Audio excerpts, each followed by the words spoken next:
نوشته کده که غار تو را یک کشور جور میکنم به نام خراسان. اونجا مقاومت میکنم، در افغانستان نشد. برگم شو احمق. تو اول برو کرود پاک و بوی میتا.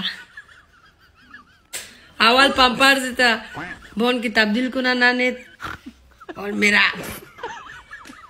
از یک غار کشور جور میکنه، میره اونجا مقاومت میکنه به نام خراسان. برو در یه حرفانه میخوری، جمع کن خودتا.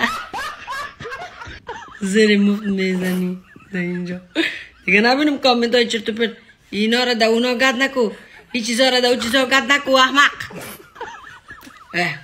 از این غار هم سیاسی برخورد میکنی شما احمق. دیگه نبینم بیایی اینجا زیاد گپ بزنی. روزی اگر زیاد گپ زدی از من خفید میسازم. برو اول برو خودتا بشوی، باز بیا گپای سیاسی بزن. اینجا مرم وارد سیاست نکو. دوست ندارم مردم خفه بسازم، دوست ندارم وطن دارم گپ من خفه شوه به خاطر کامنتی نفهمی تو.